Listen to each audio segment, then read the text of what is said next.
Monsieur, bonsoir. Engagé depuis son arrivée au pouvoir dans une dynamique de transparence et de redevabilité, le président du Faso, le capitaine Ibrahim Traoré, s'ouvre une fois de plus à la presse nationale et internationale.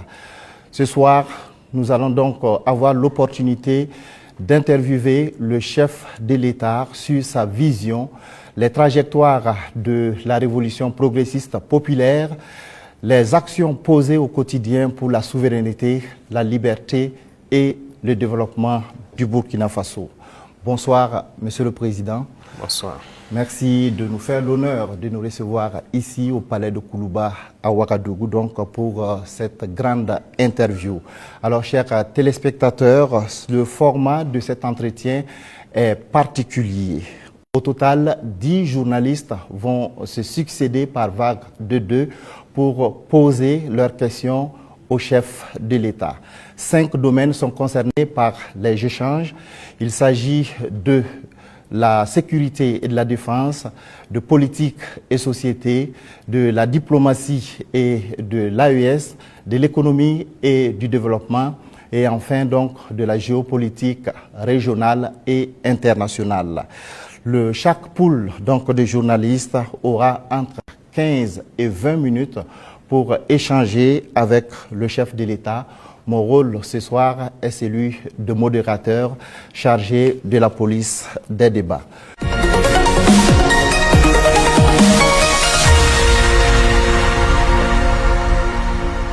Monsieur le Président, avec votre permission, nous recevons donc le premier groupe de journalistes. Il s'agit de Hervé Dapa de la télévision BF1 et Asmao Dao de la télévision C360. Bonsoir, chers confrères. Vous Bonsoir. Disposez de 20 minutes pour vous entretenir avec le chef de l'État sur les questions relatives à la défense et à la sécurité. Bonsoir, Excellence. Bonsoir. Alors, certains de vos détracteurs vous ramènent régulièrement une phrase, et cette phrase remonte aux premiers instants de votre prise de pouvoir, quand vous disiez que si tout est mis en œuvre, 3 mois suffiraient pour tendre vers la fin de la guerre. Et ces détracteurs disent aujourd'hui que 3 ans plus tard, la guerre n'est pas totalement terminée. Monsieur le Président, ce soir, que leur répondez-vous? D'accord, merci beaucoup. Et merci à tous d'être venus pour cette interview. C'est vrai, c'est ce que nous aurons souhaité, mais les choses n'ont pas été comme on le pense. Et je dis si tout est mis en œuvre. Alors, il y a plusieurs perspectives à mettre en œuvre pour pouvoir atteindre cet objectif dans ce laps de temps.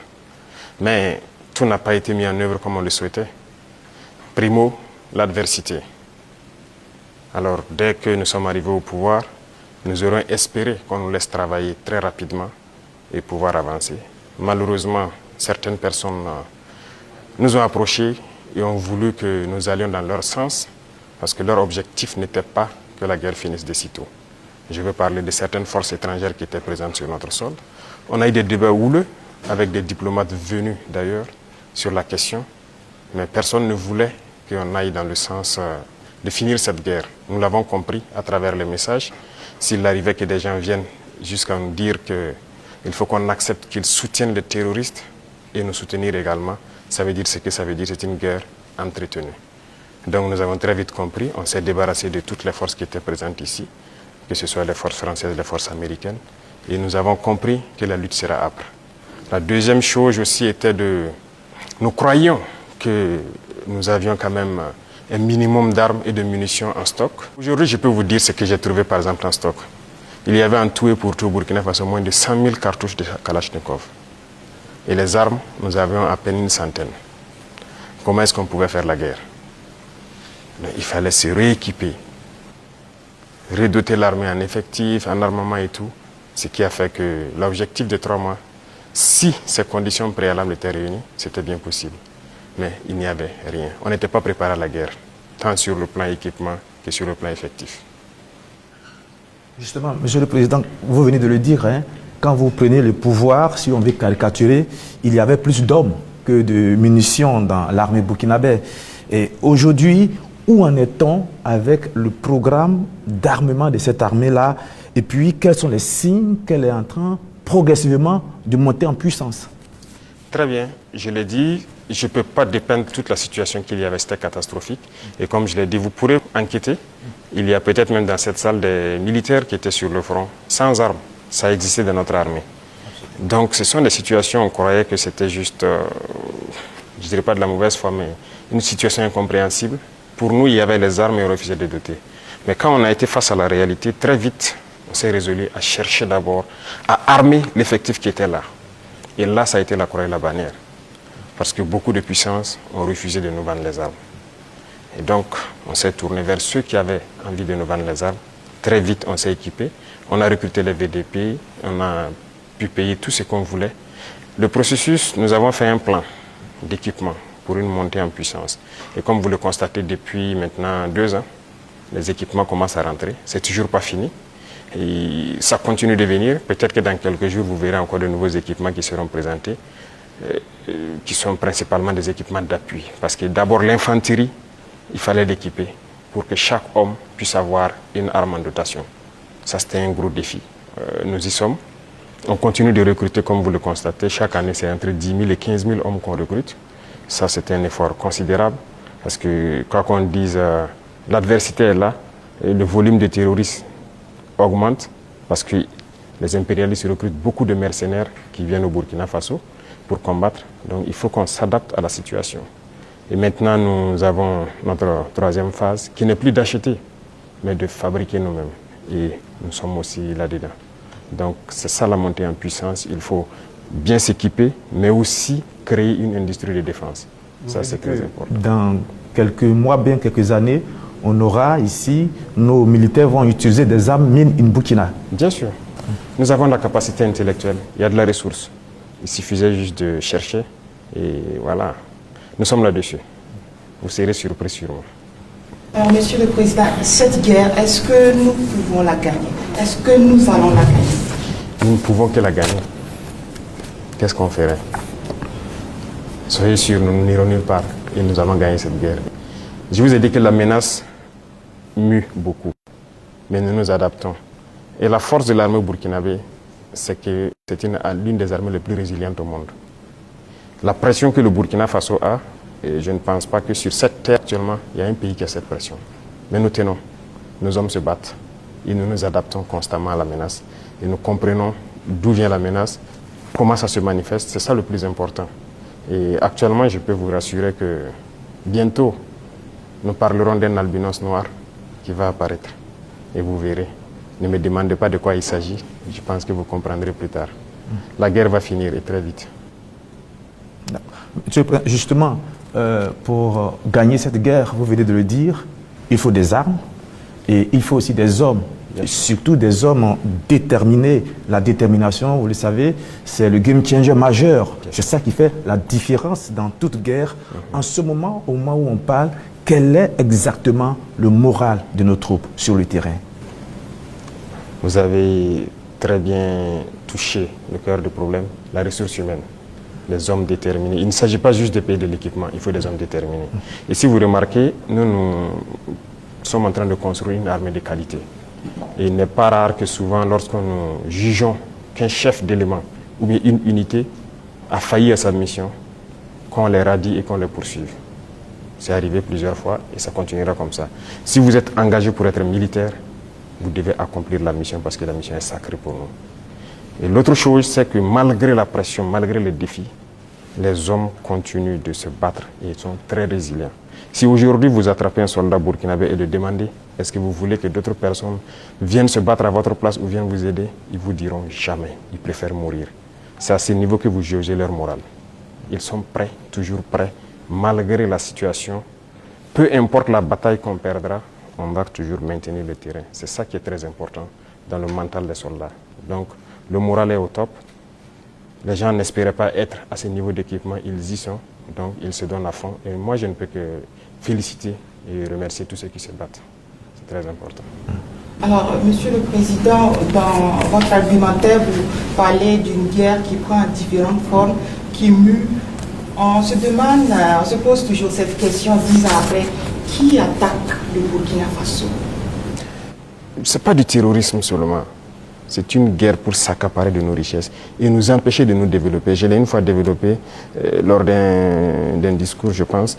Je disais que si nous, on arrive à exploiter convenablement notre sous-sol, à transformer ce que nous sommes en train d'exploiter ici, ce que nous produisons, il y aura un sous-emploi chez eux là-bas.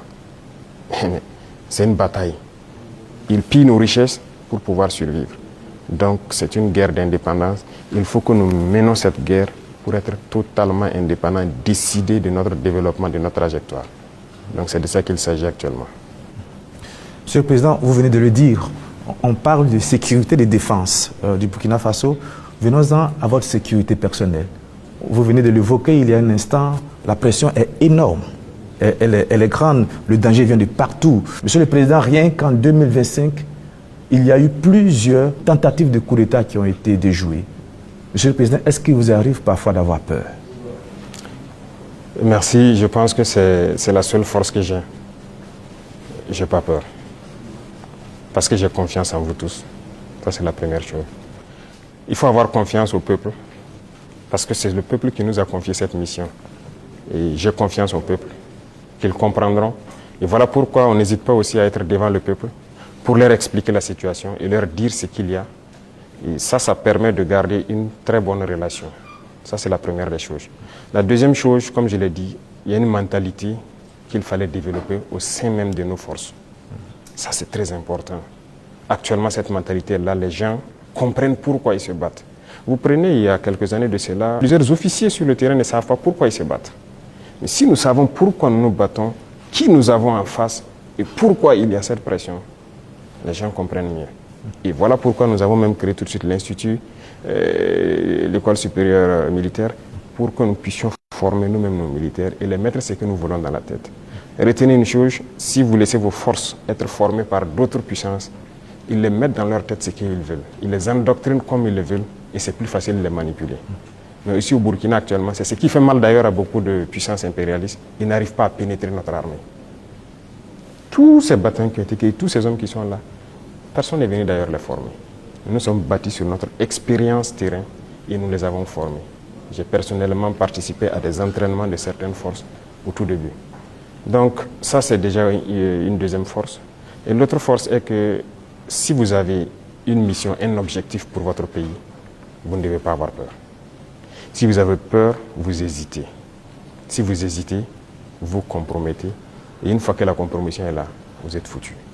Vous avez tout à l'heure énuméré un certain nombre d'éléments qui font que vous êtes rassurés. J'insiste parce qu'il y a l'histoire aussi. C'est l'histoire qui nous conduit. Ces forces impérialistes, elles sont réelles. En 1961, elles ont eu la peau de Patrice Lumumba en RDC.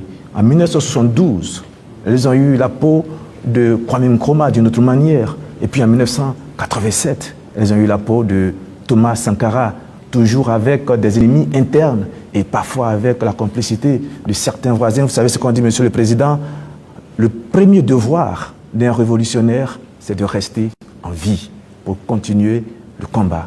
Monsieur le Président, est-ce que vous pouvez rassurer toutes ces personnes, tous ces hommes, ces femmes d'ici et d'ailleurs qui commencent à espérer que vous allez rester en vie? Ils manipulent toujours de l'intérieur, nous sommes très bien conscients. Et aussi un devoir pour nous, c'est de participer à notre propre sécurité. Ce n'est pas aujourd'hui de dire que je suis chef d'État et voilà, je confie la sécurité juste à des gens. Non, tout le monde participe, moi-même je participe. Et c'est pourquoi je dis, ce n'est pas juste une affaire de ceux qui sont à côté de moi, c'est une affaire de tout le peuple. Et la sécurité, ce n'est pas une affaire d'hommes de tenue et tout ce que vous pouvez imaginer. C'est tout un ensemble. C'est aussi des comportements, des manières de vivre. Il faut éviter beaucoup de choses que peut-être des erreurs ont été commises dans le passé. Et nous avons lu beaucoup sur tous ceux dont l'impérialisme a eu la peau et nous avons appris beaucoup de leçons. Voilà pourquoi on dit on ne laissera pas les choses se répéter. On anticipera, quitte à ce que les gens interprètent comme ils veulent, on va anticiper. Mais parce que nous avons compris le message, l'espoir qu'il y a, on fera tout pour anticiper toujours les actions de l'impérialisme. Alors, Monsieur le Président, du regard de la journaliste que je suis, je me dis qu'il y a un encerclement des pays de l'AES. Quand je regarde un peu en Côte d'Ivoire, il y a un camp militaire à Odiéné, près du Mali et du Burkina. Le Sénégal installe des unités à la frontière avec le Mali, sans oublier également le Bénin qui fait frontière avec le Burkina Faso et le Niger. Est-ce que, Monsieur le Président, vous partagez ce point de vue? Est-ce que vous voyez les choses de cette manière? Je pense que quand vous décidez de faire la révolution, il faut vous apprêter à cette adversité. C'est une logique qu'ils nous encerclent. C'est logique qu'ils essaient de nous faire tomber. C'est logique. C'est comme je dis, c'est une bataille. Ils se battent pour leurs intérêts. Et c'est à nous, si on a décidé de faire la révolution, de tout mettre en œuvre pour que cet encerclement soit vaincu. Vous voyez, l'Afrique, on a l'habitude de ne pas avoir d'abord une armée forte. Il n'y a pas d'État s'il n'y a pas d'armée forte. Mais bon, c'était le système. Comme je l'ai dit une fois aux couleurs, ils sont venus nous flatter. Non, il ne faut pas vous armer. Même dernièrement, je pense qu'il y a dans une interview un général américain qui l'a dit encore que nos pays n'ont pas besoin d'être militarisés. C'est leur conception. Nous sommes comme des enfants, c'est eux qui doivent venir s'asseoir, faire la sécurité pour nous. Et beaucoup de pays sont dans cette situation. Ils ne construisent pas d'armée. Et quand la situation arrive, c'est le chaos. Nous sommes en train de construire une armée forte. Voilà pourquoi j'ai dit on se bat en burkinabé et on se forme en burkinabé. Ça, c'est très important. Avant, c'est quoi? Chaque fois, les forces étrangères, tout le monde vient pour former vos soldats. On vous prend comme des moins que rien. Aujourd'hui, beaucoup de forces étrangères cherchent à venir s'entraîner avec nous. Vous n'allez pas imaginer. Les plus grandes puissances cherchent à venir s'entraîner avec nos soldats. Mais ce n'est pas juste l'entraînement. Ils veulent apprendre comment on fait, comment on procède, qui nous entraîne. Mais personne aujourd'hui ne sait comment les birs sont formés, comment on les entraîne, comment on les équipe. Pourquoi nous on croit que c'est les autres qui doivent venir nous former? Ils n'ont pas créé quelque chose. Ils ont réfléchi, nous sommes dotés de cerveau. Donc il faut une armée puissante pour faire face à l'adversité. Ils vont continuer à nous encercler. Parce qu'il y aura toujours en Afrique des États comme ça, des chefs d'État comme ça qui vont autoriser. Parce qu'ils ont les mains liées, ils trahissent toujours, ils vont accepter toujours que les impérialistes viennent chez eux pour attaquer leurs propres frères. Ça, si vous acceptez la révolution, vous devez partir avec ce concept. Ça va exister. Donc on n'y peut rien. On fait avec, mais c'est à nous de nous préparer pour que l'encerclement soit nul, qu'ils ne puissent jamais atteindre leur objectif. C'est tout. Donc on fait avec. Tout récemment, la CEDEAO a tenu un forum des chefs d'état-major général des armées d'Afrique. Le Mali et le Burkina Faso n'y étaient pas, mais le Niger, si. On sent un manque de solidarité, vous qui êtes au sommet de l'État. Qu'est-ce que vous pouvez nous dire? Bon, pas un manque de solidarité. Retenez que c'est une confédération, ce n'est pas une fédération. Sur certains aspects, on fait beaucoup de choses, en tout cas en tandem, mais dans la charte, il est dit que des pays peuvent décider des relations et de ce qu'ils peuvent faire. On ne peut pas dire à tel pays de ne pas collaborer avec tel pays, non. On n'est pas à cette étape d'abord. On est en train de consolider la confédération sur les aspects, un bon nombre d'aspects de développement, de défense et de diplomatie. Et après, on va passer à la fédération. Ce sont des étapes. Donc, le Niger peut participer à des rencontres. La confédération, on ne se ferme pas. On fait des ouvertures, on côtoie tout le monde. Nous sommes très panafricanistes. On est vraiment ouverts à l'intégration, à tout ce qu'il y a, mais avec des principes. Alors, exceptionnellement, d'accord. Comme il s'agit de défense et de sécurité, on vous laisse une dernière question. Merci Sagnon, mais la question que je vais poser, pardonnez-moi, ne fait pas partie de la défense ni de la sécurité, mais de vos relations avec nous, les médias. Monsieur le Président, est-ce que vous avez un problème particulier avec les médias, donc avec nous les journalistes? Je dis cela parce qu'on a l'impression qu'il y a eu un malentendu. Je parle des médias nationaux, pas des médias internationaux dont certains sont tombés dans la poubelle depuis un certain moment. C'est un fait. Et pas des médias nationaux. On a l'impression qu'il y a eu un malentendu au début et il y a quelque chose, un brouillard comme ça qui est là. Comment vous analysez la situation, Monsieur le Président? Vous savez que je ne suis pas hypocrite. Il y a eu un malentendu. Il y a eu un brouillard au début. Mais aujourd'hui, je dois dire que je félicite beaucoup de médias pour leur travail professionnel. Il faut éviter de suivre le travail de l'impérialisme. Certes, beaucoup parmi vous ont été formés par eux. C'est ça, vous avez été à l'école du blanc, comme on aime le dire. C'est eux qui vous ont formé au journalisme. Donc moi, je ne vous en veux pas souvent quand les gens essaient de se comporter comme eux.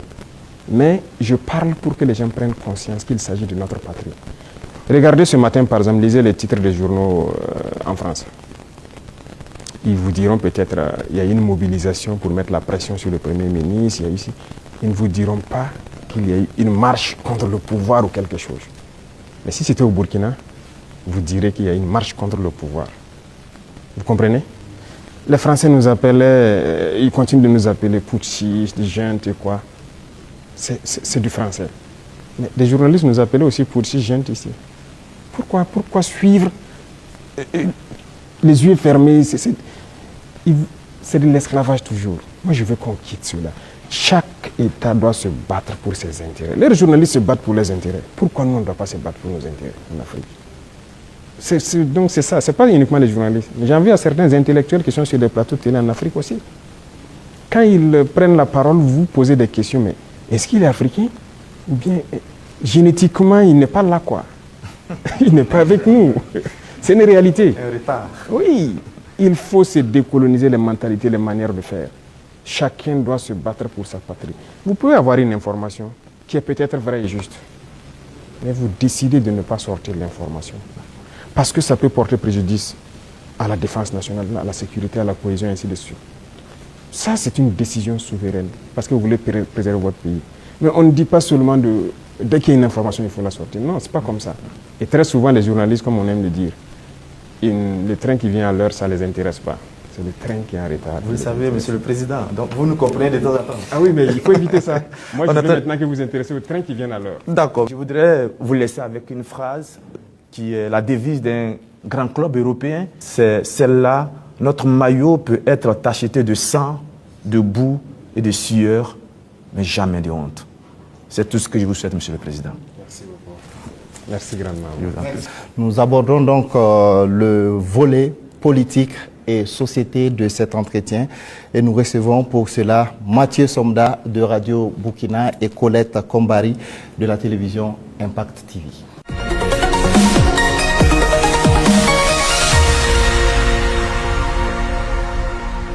Bonsoir, chers confrères. Vous disposez également de 20 minutes pour échanger avec le chef de l'État sur la rubrique politique et société.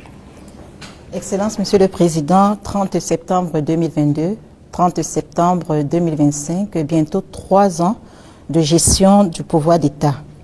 Quel bilan d'étape faites-vous en termes de mise en œuvre de votre vision et de votre orientation politique à travers la révolution progressiste et populaire? Il faut dire que nous avons pris le pays sur le volet sécuritaire avec une situation, mais aussi sur le volet économique, politique avec une autre situation. Retenez qu'il y avait beaucoup de réformes à faire. Tellement de réformes qu'on ne pouvait pas les énumérer en un coup. Et donc, nous avions une idéologie que nous avons commencé à mettre en œuvre, la révolution, jusqu'en avril dernier où on l'a proclamée officiellement. Et qui dit révolution, il s'agit de révolutionner tous les domaines de notre vie. Parce qu'on ne peut pas continuer à faire la même chose qui se passait et espérer avoir un autre résultat.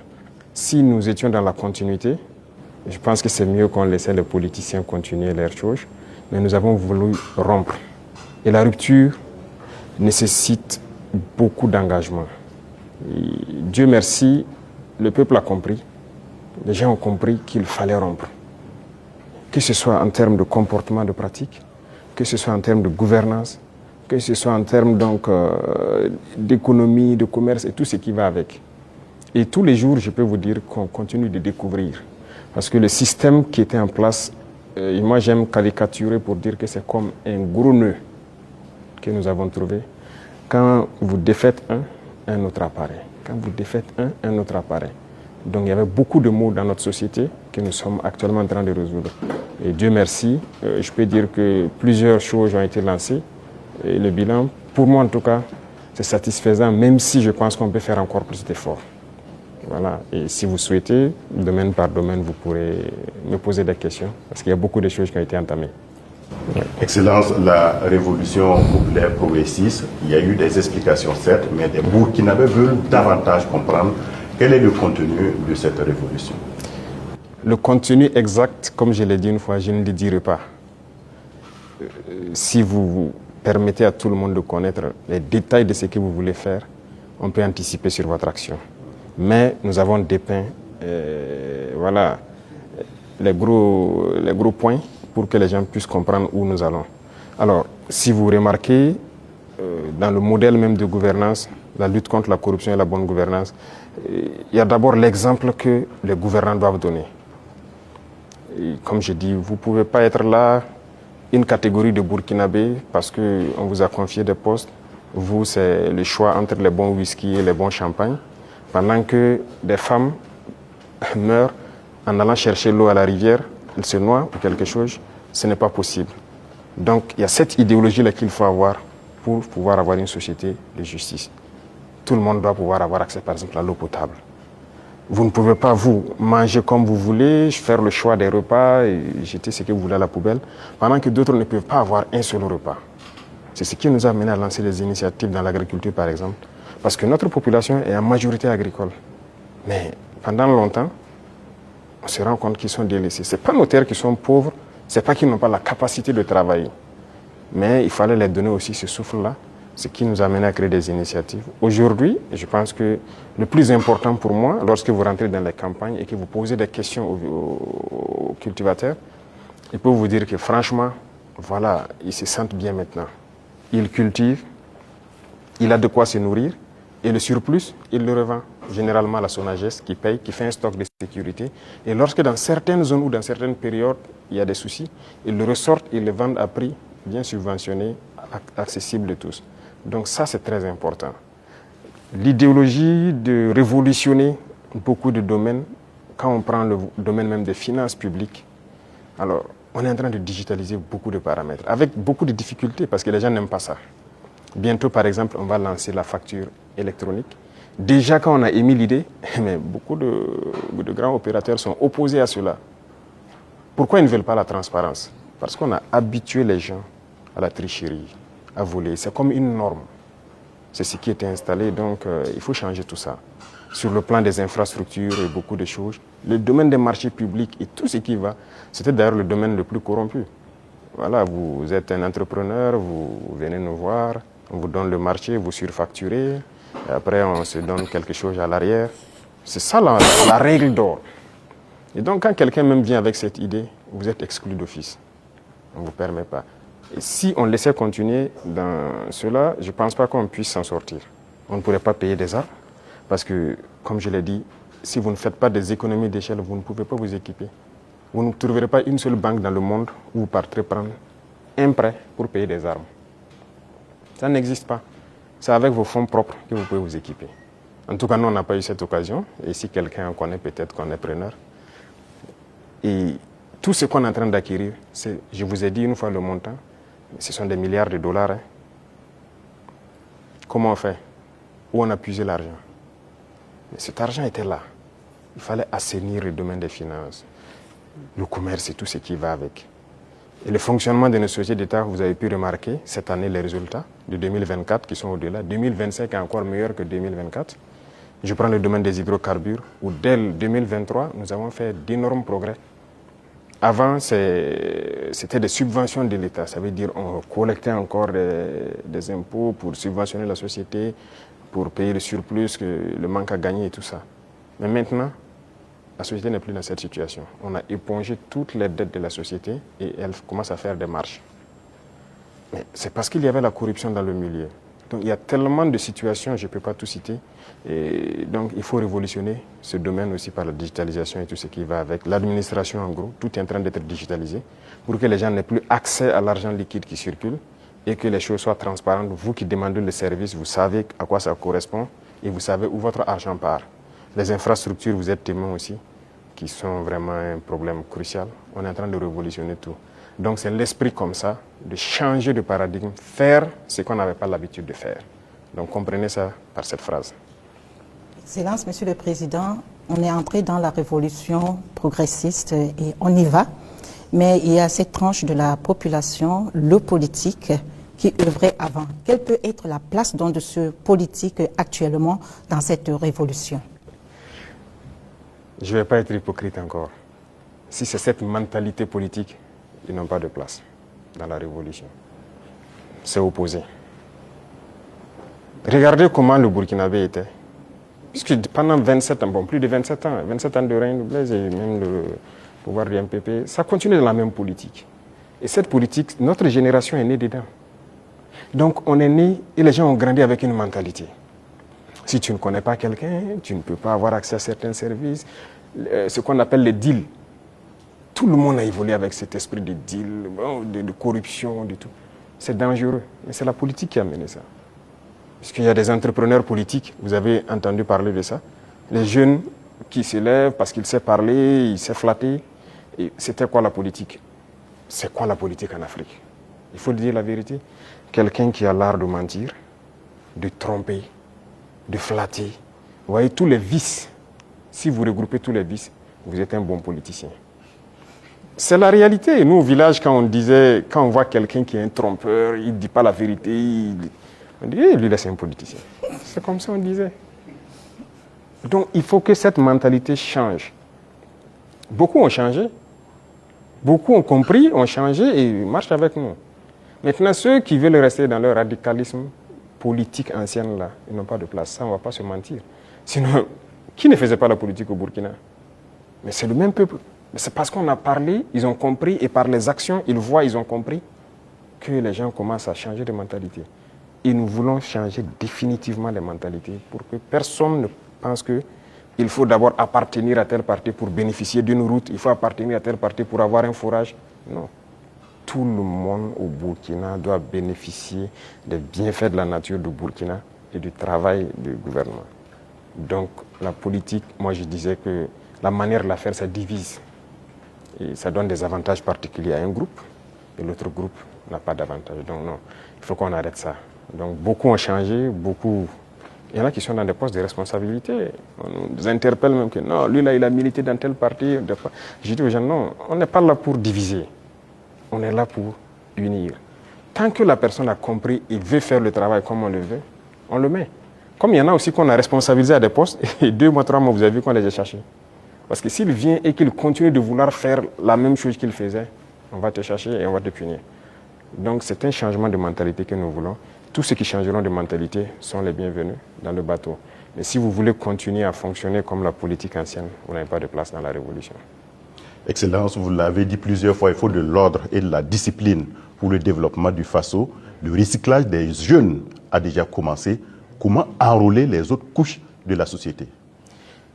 Voilà, très bien. Ce programme, c'est un vaste programme que nous n'avons pas voulu détailler. Mais j'en ai parlé une fois lors d'un de mes entretiens, qu'il y a un vaste programme en cours. Il faut commencer. En fait, les jeunes, c'est bien, mais ce n'est même pas eux notre cible, ce sont les plus petits. Les plus petits, c'est eux notre cible. Après la mort de Sankara, vous avez suivi, on a cherché tous les travailleurs des garderies. Certains même sont décédés, malheureusement. Mais les garderies se sont fermées. C'est le privé peut-être qui se débrouille, qui ouvre quelques maternelles et tout. Et bon, l'école est devenue autre chose. Vous savez, si vous voulez une société qui va être combative et compétitive demain, il faut miser sur les enfants. Aujourd'hui, moi j'ai séparé les 2 ministères pour que le ministère de l'enseignement de base prenne en compte ce volet. Vous voyez, on a lancé dans le concours normaux beaucoup de recrutement pour l'encadrement de la petite enfance.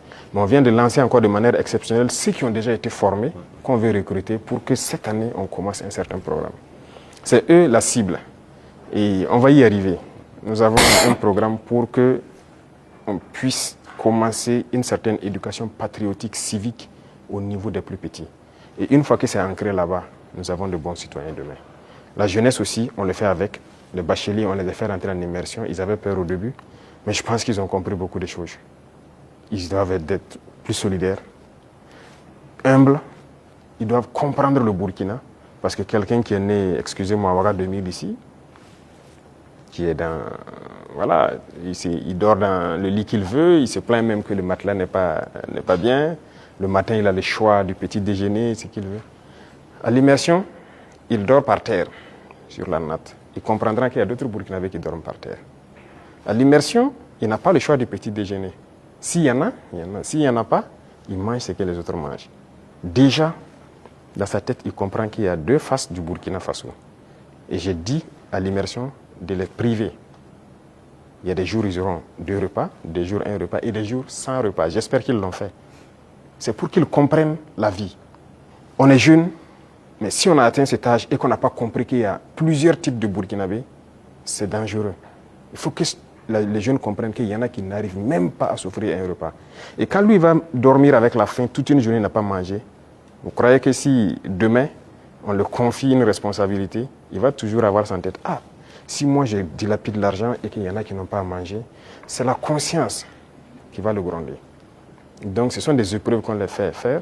C'était 45 jours que j'avais programmé, mais à cause des inscriptions, j'ai dit de faire 30 jours. Mais les prochaines échéances, j'espère qu'on ira à 45 jours. Donc les futurs bacheliers et brevetés doivent se préparer à affronter ça. Et le programme va continuer à s'enrichir, c'était la première expérience. Mais nous espérons pouvoir changer, même les jeunes, leur mentalité. Et, Excellence, en Conseil des ministres, la décision de réformer la loi agraire et foncière, le statut des chefs coutumiers et traditionnels avait été adopté. Quelles sont les motivations? La réforme agraire était nécessaire. Vous savez combien de conflits sont nés dans cette question des terres? Il y a des villages qui se sont machetés, des familles se sont divisées à cause de la question des terres. Il faut que l'État prenne ses responsabilités. Mais si vous hésitez, parce que vous avez peur de déclarer ça, que des gens vont se sentir frustrés ou pas, c'est pourquoi la révolution est la bienvenue. Il faut décider à un moment donné d'arrêter tout ça. Il y avait combien de promoteurs immobiliers au Burkina en 2010? Je ne pense pas, ça ne vaut pas une vingtaine. Subitement, en 2015, on en a plus de 200. Ils ont payé les terres partout, ils partitionnent, ils vendent, ils revendent, ils ont pillé les terres et c'est dangereux. Actuellement, nous avons une application CICAD qu'on vient de lancer, on est en train de réenregistrer, mais ce qui se passe est terrible. Même les parcelles dans les villes, les gens vendent et revendent à plusieurs personnes parce que ce n'était pas digitalisé. C'est un gros registre. Vous pensez que quelqu'un peut fouiller des registres, voici le numéro de la parcelle appartient à telle personne, donc toi tu es allé acheter, c'est pas... Donc il y a beaucoup de doublons et ça crée des conflits. Et pendant que ces politiciens-là faisaient ça, ils sont là dans des conférences, des trucs, que cohésion sociale. Vous ne pouvez pas faire de cohésion sociale en divisant les gens sur la terre. Voilà pourquoi on a décidé de prendre nos responsabilités, d'arrêter ce massacre-là. Et voilà, la terre appartient à l'État. Et désormais, on fera tout pour équilibrer au maximum la situation et que les gens ne se sentent pas lésés. Pour la chefferie coutumière, c'est pareil. Cette loi est là il y a longtemps. Hein. Il y a très longtemps, selon ce qu'on m'a dit, mais personne ne veut. Mais nous avons décidé de mettre la main à la pâte, regarder, parce que la chefferie coutumière, pour moi, ils doivent être respectés, ils doivent être écoutés, ils doivent être ceux-là qui travaillent pour la cohésion sociale. Quand ils parlent, quand il y a un conflit, il y a une situation conflictuelle, ils doivent parler, pouvoir rassembler et que leur voix doit porter. Donc il y a un certain nombre de privilèges, si je peux dire, qu'on a mis autour, des symboles de la nation qu'on a mis autour pour que les gens les respectent. Qu'on le veuille ou pas, on les respecte et qu'eux-mêmes, ils imposent le respect. Parce que dernièrement, les politiciens les avaient détournés. Beaucoup, aujourd'hui, regrettaient avoir marché aux côtés des politiciens. Il y a des villages où les gens sont divisés, les gens ne respectent plus les chefs. Mais avec cette loi, en tout cas, qu'on a amenée à la LT, nous avons essayé d'élaguer beaucoup de choses pour que leur respect dans la société puisse être réinstauré. Et ça, c'est très important. Excellence, la lutte contre le terrorisme affecte notre tissu social avec des soupçons d'exaction communautaire. Le vivre ensemble est menacé par endroits. Comment amener les Burkinabés à renouer avec les valeurs cardinales telles que la solidarité, le civisme et la cohésion sociale? Je pense que ces valeurs sont en train de revenir toutes seules. Au contraire, la guerre a forgé aussi à ce que les gens comprennent beaucoup de choses et les gens commencent plus à s'unir. Vous savez, les inégalités sociales créent plus de problèmes de cohésion sociale que le terrorisme. Il y avait trop d'inégalités sociales. Je disais à certains, écoutez, vous avez mangé à votre faim, vous allez vous asseoir comment avec elle qui n'a rien mangé pour parler de cohésion sociale. Ce n'est pas possible. C'est la même situation que je vous ai pris tout de suite. Il faut essayer au maximum de mettre les gens à un certain niveau. Tant qu'il y a la richesse, que ce soit bien réparti. Ça, c'est le premier pas. Les cas d'exaction et tout ce qu'il y a, il faut faire attention. Il y a beaucoup de gens qui ont donné des allégations. C'est dernièrement, quand on a vu le cas à Solenzo, ils ont sorti des images, parlé. On n'a rien dit, on s'est calmé. Quand ils ont fini de chanter, on a montré les civils qu'ils disaient que les forces ont tués ont été transportés jusqu'à Ouagadougou ici, mis en sécurité. Ah, si on les a tués, pourquoi ils sont à Ouagadougou? Comment ils se retrouvent à Ouagadougou? Souvent, c'est fait à dessein. Ils inventent tout ce qu'ils veulent inventer avec leurs ONG, leurs médias et tout. Mais on laisse, quand ils finissent, on montre la vérité. Voilà. Les terroristes ont pris des civils comme boucliers humains, certes, mais les forces ont pu faire la distinction. Et après le combat, ils ont rassemblé les civils à Solenzo. On a dépêché les moyens nécessaires pour les transporter, venir. Et ils ont été présentés devant tout le monde. Ce sont des centaines de civils. Ils ont témoigné. Donc, il faut qu'on fasse attention aux récits de certaines personnes qui veulent juste développer des thèses. Et leur objectif, c'est de nous diviser. Mais nous, on ne doit pas tomber dans ce piège-là. Voilà. Excellence, on a constaté cette année une reprise du dialogue social entre le gouvernement et les syndicats après plusieurs années d'interruption. Quel message donc renvoie votre gouvernement avec ses partenaires sociaux quand on sait que la situation était tendue entre le gouvernement et les syndicats? Comme c'était tendu entre le gouvernement et les journalistes. Il faut que chacun comprenne qu'il faut se battre pour sa patrie. Nous avons fait comprendre aux gens. Vous savez, moi j'ai parlé avec les responsables syndicaux. Je les ai réunis ici, je les ai parlé à un moment donné de notre histoire. Mais j'ai été déçu après. Donc je les ai dit, soit vous êtes burkinabé ou vous n'êtes pas burkinabé. Donc le bras de fer s'est enclenché. Mais après on a décidé de les revoir parce qu'on suppose qu'ils ont compris le message. Et même ça, je ne vais pas mentir, quand ils sont venus, ils ont voulu encore comprendre et sortir certains comportements, les faire comprendre, ça ne marche pas. Le pays est en guerre, il faut tout faire pour le pays. Ce syndicalisme importé là, c'est pas du syndicalisme ça. Il y en a même qui se vantent d'avoir participé à la chute de Sankara. Et c'est eux qui ont tout commencé, ainsi de suite.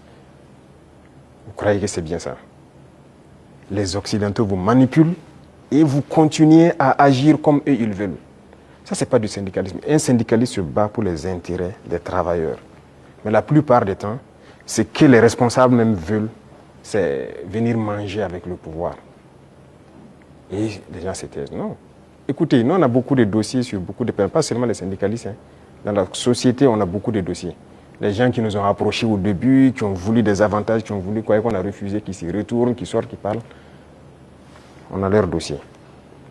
Donc, syndicalisme sain, il y a beaucoup d'actes que l'on a posés.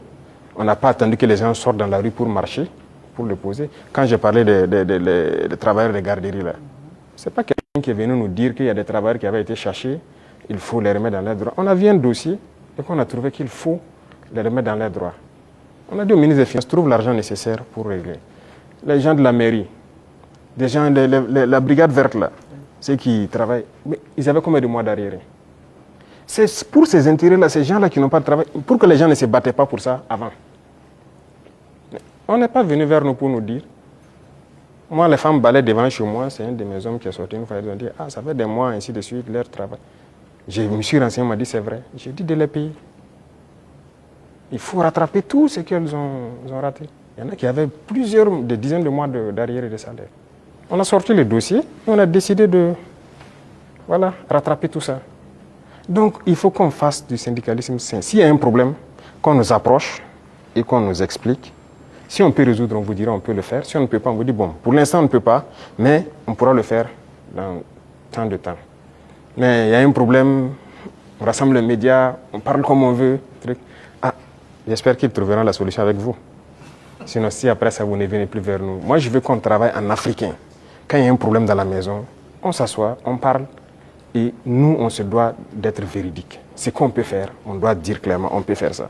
Ce qu'on ne peut pas faire, on vous dira aussi on ne peut pas. Maintenant, si vous ne voulez pas, chacun fait ce qu'il peut faire. Mais il faut qu'on soit responsable. il n'y a pas de problème qui ne puisse pas se résoudre. Et comme je dis, toujours agir avec en tête l'intérêt de la patrie. Ça, c'est très important. Donc, on a repris le dialogue comme on reprend avec tout le monde. On n'a pas rompu le dialogue avec qui que ce soit. Tout le monde est la bienvenue. Merci, chers confrères. Le temps imparti donc à cette rubrique est arrivé à échéance et même largement dépassé. Nous disons merci donc pour cette série de questions consacrées au volet politique et société.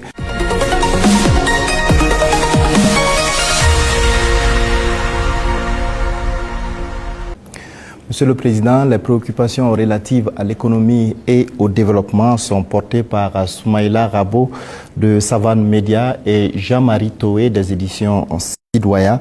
Bonsoir, chers confrères. Vous disposez également de 20 minutes pour vous adresser au chef de l'État. Bonsoir, Monsieur Sayon. Monsieur le Président, malgré la crise sécuritaire et la conjoncture internationale, l'économie burkinabé se porte bien. Avec 1,5 de progrès sur le taux de croissance économique en 2024. On sait que l'amélioration de la situation sécuritaire y est pour beaucoup, mais aussi l'agriculture et le secteur des services. Qu'est-ce qui est fait par le gouvernement dans l'immédiat pour permettre à l'économie nationale de continuer sur cette lancée? D'accord, merci.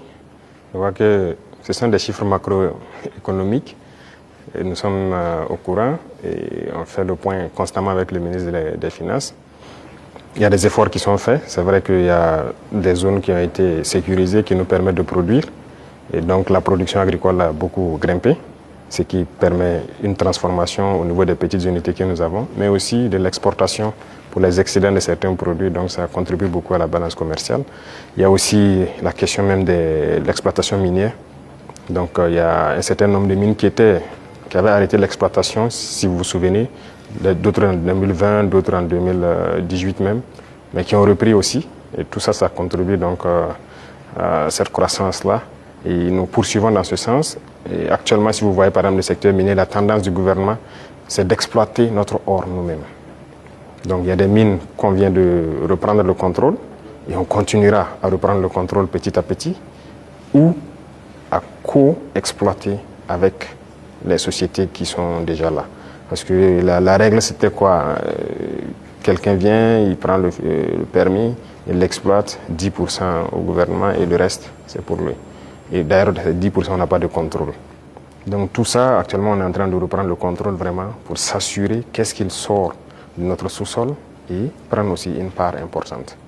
Donc tout ça contribue donc à la croissance économique, vu aussi les initiatives qu'on a lancées dans le domaine agricole. Beaucoup d'autres spéculations ont été donc financées et ça permet en tout cas une bonne croissance. Mais pour moi, le plus important, c'est quand souvent le ministre des Finances apporte les chiffres, il dit bon, c'est très bien, mais j'envoie quelqu'un, va au marché, tu vois, ce qu'on appelle Anampa Moré. Ça coûte combien une boîte de maïs, ça coûte combien une boîte de mil. Et va aussi dans tel, je prends les informations. Si le coût a baissé, on sait qu'il y a un impact sur la population. C'est ça qui est le plus important. Donc ce travail, on le fait constamment et les services de renseignement même sont mis à contribution pour qu'on ne dise pas un chiffre macroéconomique qui a une croissance de 1,5, mais qu'il n'y ait pas d'impact au niveau donc, des couches vulnérables surtout. Donc on continuera cette progression s'il plaît à Dieu.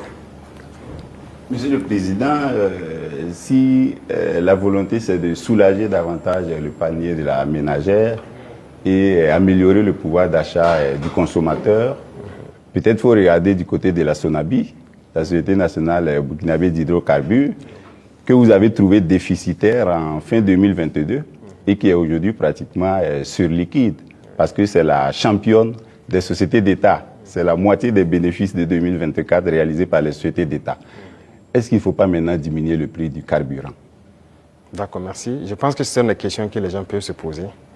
C'est très bien, on a fait des progrès, mais quand est-ce qu'on a équilibré et qu'on a commencé à avoir des bénéfices? Qu'est-ce qu'on a fait? Ça, c'est très important à comprendre. Et l'autre chose, c'est que est-ce que ces bénéfices ne participent pas à quelque chose d'autre au profit donc, des populations? Je prends un exemple. On est en train de créer des brigades de construction des routes au niveau de chaque région. Vous voyez notre réseau routier? déjà ce qui est existant est dégradé, même la RN1. Si vous quittez ici jusqu'à surtout la zone de Kokologo et tout ça, c'est carrément dégradé. Ça veut dire qu'on a un besoin important d'investissement donc, dans le secteur des infrastructures routières. Et la SONABI doit participer beaucoup. Je viens de leur confier cette nouvelle mission parce que le carburant qui va ravitailler les différentes brigades, même le bitume et tout ça, la SONABI va devoir s'en charger. Si on baisse, le rythme va baisser. Mais vous voulez qu'on aille vite ou pas? Et il y a aussi une question de, je ne dirais pas de comparaison. Vous voyez, le carburant se retrouve moins cher au Burkina que certains pays côtiers. Nous, on part chercher le carburant là-bas, on fait le transport jusqu'au Burkina, mais c'est moins cher par rapport à ces pays. Vous pouvez expliquer ça? Si on doit monter à leur niveau, on fera beaucoup de marge. Et là même, je peux vous dire qu'on pourra bitumer beaucoup plus de routes qu'on le pense. Mais on garde toujours comme ça parce qu'on veut aller vite. Aujourd'hui, vraiment, il faut remercier le peuple et les amis du Burkina Faso. Beaucoup de gens contribuent, par exemple, la façon Mebo pour embellir les villes, pour faire les routes et tout ça. Mais à un moment donné, le gouvernement aussi, d'abord, a commencé par financer, mais on va devoir financer pour que le rythme continue. Donc, c'est une symbiose entre nous et le peuple. Et je pense que s'ils comprennent l'effort qu'on fait, là où leur argent part, les gens doivent comprendre que bon, on peut rester sur cette ligne. Quand on atteindra un objectif donné, on va pouvoir baisser, ça c'est logique. Personne ne va être riche et vouloir que ses enfants vivent dans la misère, si je peux dire ainsi. Donc les richesses seront partagées, mais nous avons du retard et on doit rattraper le retard. Tout de suite, par exemple, je vous disais qu'on ne peut pas continuer à payer l'équipement militaire, il faut qu'on produise. Et pour produire, vous avez besoin de construire des usines. Vous n'irez pas quelque part demander un prêt pour construire une usine de ce genre ou quoi. Non, personne ne va vous donner ça. Même les équipements qui constituent même l'usine, personne même ne va vous vendre. Donc ça, c'est à l'interne. Il y a beaucoup de choses qu'on fait. On ne vous donnera pas de prêt pour ça. Et regardez tous ces équipements de façon merveilleuse, quoi. C'est combien de milliards? Ce n'est pas le prêt de quelqu'un. C'est l'argent du contribuable. Donc ce sont des choses, nous-mêmes, on a souhaité pour aller vite. Vous croyez que si j'avais un prêt de 200 milliards en 2023, moi, j'équipais tout le Burkina Faso en 2023. Mais personne ne veut vous donner des prêts sur ce volet-là. Donc finalement, c'est l'argent du peuple qui équipe le peuple. Donc il y a beaucoup de domaines, on le fait nous-mêmes.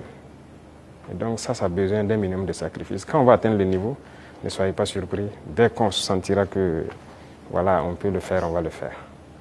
Alors, Excellence, dans le secteur des infrastructures, avec l'ONBA, Faso Mebo, tout comme dans les industries avec Faso Kosam, les usines de tomates, la SM Sosico, les mines, l'État est de plus en plus présent. Est-ce que l'État n'est pas en train de se substituer au privé? Ah, ça c'est une très bonne question. Alors, il faut faire un choix. Ça, c'est une chose. Et l'autre chose, il ne faut pas voir ça comme ça. Le privé a toujours des domaines d'activité. Mais il faut avoir cette capacité de s'adapter. Il y a des choses qui doivent revenir à l'État. Mais c'était donné au privé. Pourquoi? Bon, nous, on n'a pas d'élection à financer, on n'a pas de compte à ouvrir ailleurs pour sécuriser quoi que ce soit. Ça ne nous intéresse pas tout ça. Donc, ça fait que nos rapports avec le privé sont de plus en plus sains. Chacun fait ce qu'il doit faire, paye ses impôts qu'il doit payer. Et nous les disons chaque fois de s'adapter. Quand on prend le secteur minier, moi j'ai rassemblé les opérateurs, je les ai dit, investissez dans les mines. Beaucoup n'ont pas compris. Il y a un en tout cas qui a commencé à investir. Et je pense que dernièrement, je l'ai reçu, on a dit que moi je l'ai ouvert les yeux, qu'il ne savait pas qu'il y avait l'argent là-bas. Pour lui, c'est l'import-export. Il dit l'import-export, vous ne faites que sortir nos devises. Et le peuple ne travaille pas. Ça, c'est un exemple. Donc, il est en train de se muter un peu. Moi, le ministre de l'Agriculture, vous vous souvenez, il a fait des sessions à Bobo, il a rassemblé les opérateurs économiques quand on voulait lancer les Bagré-Pôles et tout ça, la relance de l'activité, l'offensive. Mais je peux vous dire aujourd'hui, personne n'a investi. J'ai dit d'accord, j'ai fait faire le point de bilan de l'offensive, puisque nous sommes en 2025, au ministre, et la part que le privé devait prendre pour investir dans nos pôles de croissance, je lui ai demandé quels sont les privés qui ont pu investir dans la terre et tout ça. Il dit personne. C'est ceux qui étaient déjà dedans, les producteurs de semences, ces trucs, qu'on a d'ailleurs encouragé, les coopératives, c'est eux qui ont continué. Mais les grands opérateurs, je leur dis, oui, il ne va personne. Je dis, d'accord, très bien. Ne soyez pas surpris que demain, je dise, personne ne prendra de l'argent pour amener à l'extérieur pour payer du riz venir. Vous investissez pour cultiver le riz. Il faut savoir muter. Il faut savoir s'adapter à l'idéologie de ceux qui dirigent. Donc le secteur privé aura toujours quelque chose à faire. Mais il faut s'adapter au contexte. Parce que si on laisse tout aux mains du privé, il n'y aura pas de pays. C'est ce qui était déjà là. Quand on prend le CCVA, lequel d'entre vous n'a pas de véhicule qu'on contrôle? Vous osez prendre votre véhicule rouler sans visite contrôle technique? La police va vous arrêter. La police, c'est qui? C'est le peuple qui paye, c'est ceux qui sont mandatés pour faire cette police par le peuple. Si la police doit contrôler des véhicules pour vous obliger à prendre la visite technique, et cette structure appartient à une privée, a été privatisée.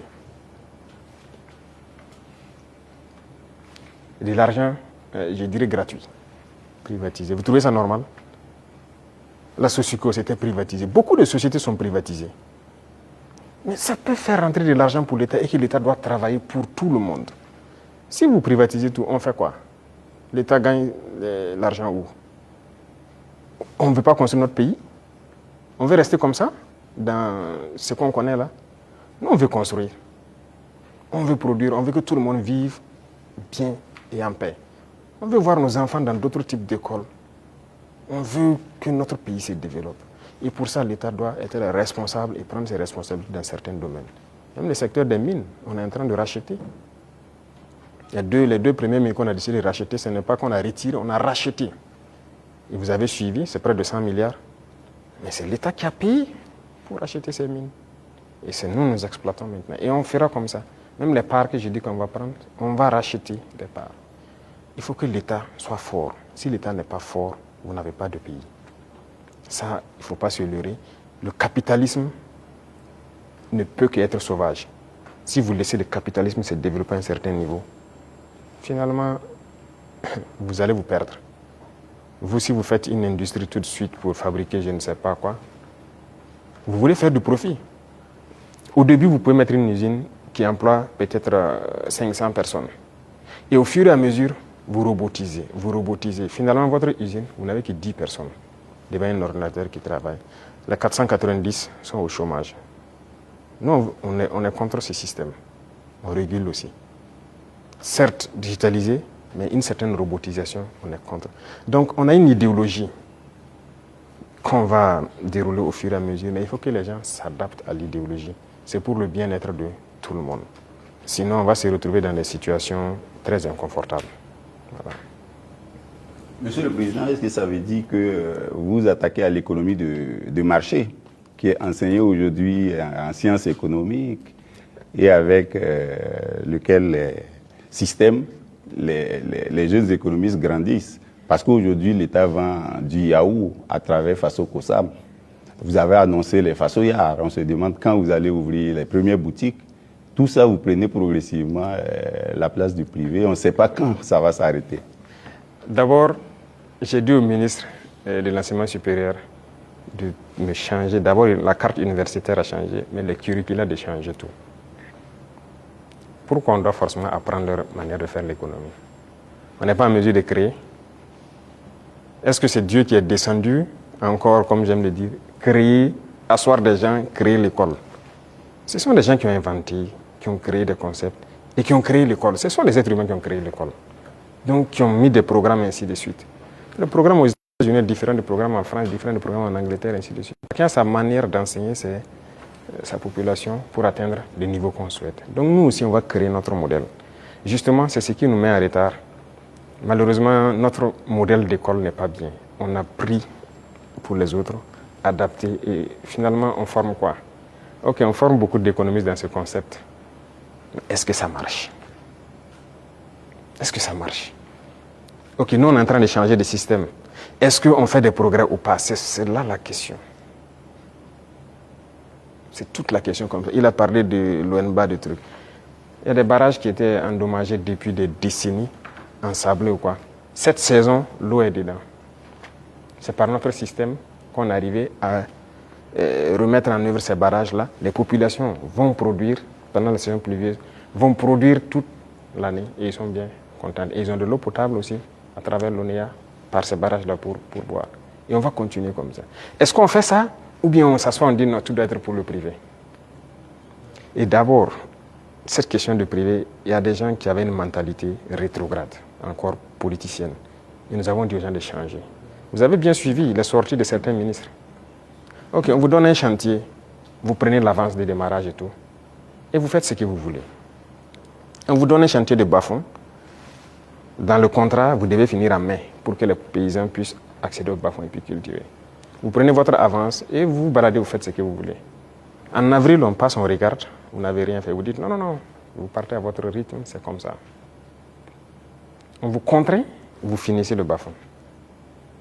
Il y en a qui ont travaillé, il y en a même qui travaillent de nuit jusqu'à aujourd'hui pour atteindre les objectifs. Pas qu'ils ne peuvent pas, mais c'est une mentalité. Et tant que le privé aura cette mentalité, ça ne va pas marcher. Moi, je vous ai dit qu'on a près de 1000 ans de retard même. Il faut rattraper. On est dans les années 1000, à la rigueur 1800. Il faut rattraper le retard, mais on ne peut pas continuer avec cette mentalité. Donc, on invite les gens à changer et à s'adapter. Vous parlez des yaourts, par exemple. Est-ce que le marché est saturé? Non. On importe. J'aimerais voir les privés rentrer dans le yaourt. Pourquoi on n'importe plus? Nous avons pris des textes pour dire que lorsque quelque chose se produit au Burkina Faso, pour pouvoir importer, il vous faut une autorisation spéciale d'importer. Ce qui stipule que vous devez payer ce qui est à l'intérieur. Lorsqu'il y a le manque maintenant, on vous autorise à importer. Voilà pourquoi les gens sont en train, vous voyez que beaucoup de privés sont en train d'ouvrir des usines et tout ça. Et si on ne passait pas par cette méthode, comment on va faire? Il y a le grand moulin du Faso qui est là. Bon, il faudra qu'on est en train de restructurer tout ça. Mais parallèlement à ça, on a obligé les grands importateurs à ouvrir des moulins.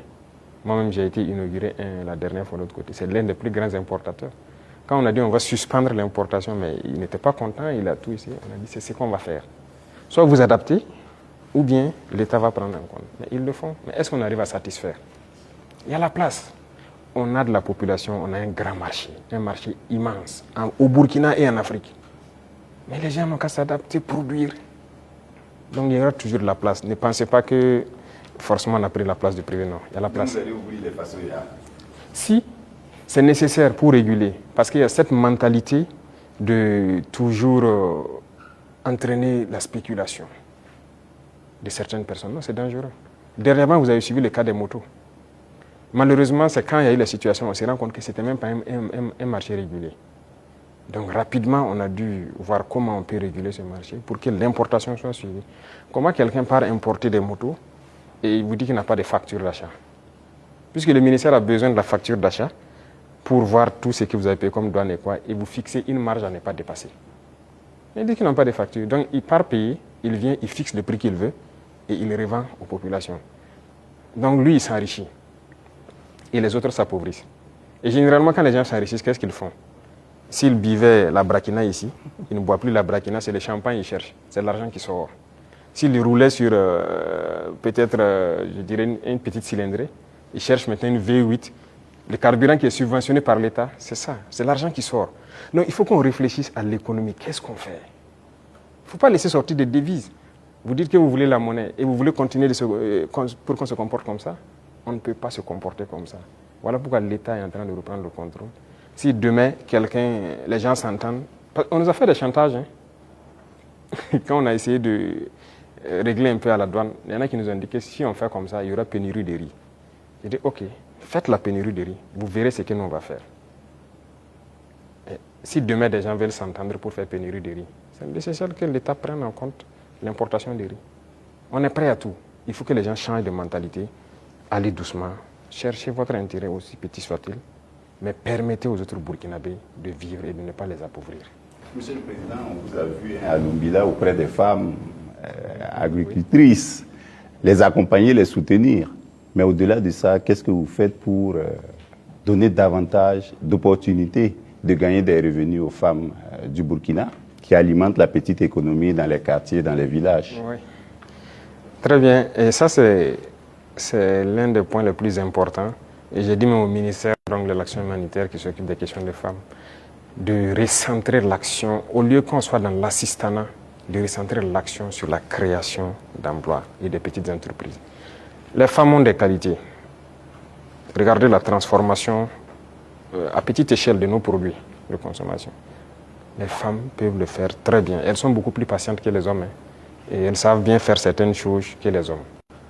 Il faut encourager à ce qu'elles le fassent. Moi, je suis passé à Tenkodogo le 8 mars. J'ai vu les femmes qui ont fait du couscous préfet, qui est bien pour les forces, le savon liquide qu'elles font et tout ça. J'ai donné des instructions pour qu'on paye le savon liquide de toutes ces femmes qui ont été formées et qui se débrouillent pour faire le savon liquide dans nos administrations. Parce que tout ce qui est là, c'est importé, même chez vous, dans vos bureaux. Tous les savons liquides importés, n'est-ce pas? C'est pas normal. Pendant que nos mamans fabriquent ça. Et quand j'ai dit de le faire, en temps, on m'a revenu que non, elles n'ont pas de structure formalisée. J'ai dit, je ne veux rien comprendre. Trouvez la formule, c'est leur savon, vous payez. Et vous amenez. Que question d'emballage, quoi. Même si moi, vous m'amenez dans mon bureau avec les bidons recyclés des eaux de boisson, là, je vais utiliser. Ce n'est pas grave. En attendant qu'on ait ce qu'on... Pour qu'on veut le luxe, acceptons nos réalités, transformons ce dont on a besoin et consommons ça. Et on va évoluer au fur et à mesure. Une dame qui peut se transformer du savon à petite échelle, si on l'accompagne en lui donnant des marchés trucs, demain, elle peut avoir une grande entreprise qui produit et qui exporte.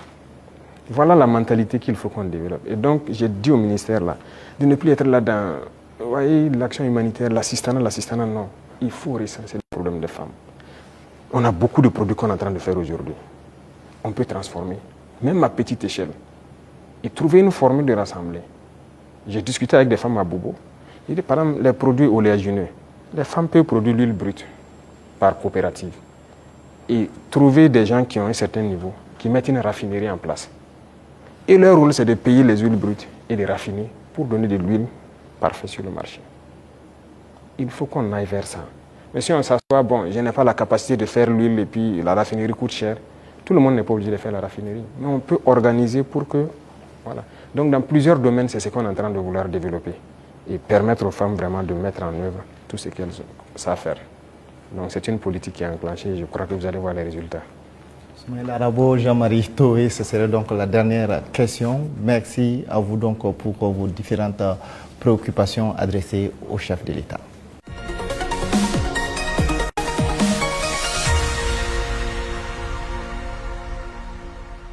Excellence, nous accueillons à présent Sekou Tangara de la télévision Africab et Abdou Zouré de Faso 7. Ils vont échanger avec vous sur des sujets en lien avec la diplomatie et l'AES. Bonsoir, chers confrères. Alors, vous disposez pour ce volet de 15 minutes. Merci, Sagnon. Monsieur le Président, l'Alliance des États du Sahel a 2 ans. Comment est-ce qu'elle se porte aujourd'hui? Quel est son état de santé? Merci. Je dirais que l'évaluation de l'état de santé, c'est à travers la population qu'on peut le sentir. Et à travers la population, je pense qu'elle se porte bien. Parce que l'AES n'appartient pas aux dirigeants, l'AES appartient au peuple. Et les peuples ont adhéré. Ça fait que c'est exceptionnel ce qui se passe. L'AES a pu unir, rapprocher les peuples. Et c'est ça le plus important. Donc on rend grâce à Dieu. C'est un enfant de 2 ans. On a l'impression que la tête est là, les pieds aussi. Mais Monsieur le Président, on a l'impression que les bras ne sont pas encore là. On parle d'agence d'exécution, de maître d'ouvrage. Il était question de transformer l'autorité du Liptako Gourmand en agence d'exécution. À quand est-ce que les populations de l'AES pourront voir ces projets de développement, les projets structurants au bénéfice des populations? Très bien. Je pense que là, c'est une mutation qui est en cours. Ce n'est pas définitif d'abord. Il y a toujours la réflexion, parce que c'est un administrateur provisoire qui est là. Et il faut réfléchir comment on peut la rendre effective en agent d'exécution. Donc c'est une réflexion qui progresse toujours. Parce qu'il ne faut pas faire les erreurs de reconduire les mêmes institutions. Si on se calque sur les mêmes institutions qui ont échoué, ça ne va pas marcher. Et quel type de projet on veut faire pour la population? Qu'est-ce que la LG faisait et qu'est-ce que nous on veut maintenant? La routine, c'est quoi pour certains agents d'exécution ou quoi? C'est de voir les bailleurs de fonds, réunir les financements pour des projets. Mais ça veut dire des prêts pour les populations. Est-ce que c'est ce que nous voulons? Je ne pense pas. Nous partons d'une question endogène. Et si on dit endogénéité, voilà pourquoi la banque d'investissement, si vous remarquez, le prélèvement est fait pour qu'on puisse ravitailler la banque d'investissement. Il faut que si nous voulons qu'elle fonctionne, que si elle a besoin de faire des projets dans l'espace, que la banque puisse a priori financer. Mais si c'est pour constituer une agence et repartir chez les mêmes impérialistes pour aller se mettre à prêter l'argent pour certains projets, peut-être qu'ils n'ont même pas la même vision que nous, c'est pas évident. Donc la réflexion est toujours en cours, ce n'est pas définitif. Monsieur le Président, l'AES c'est aussi la lutte contre le terrorisme. Aujourd'hui, où en sommes-nous avec la force conjointe et quelles sont les actions fondamentales qui ont été posées sur le terrain? Alors, la force conjointe, nous avons fait l'architecture comme vous avez pu le voir.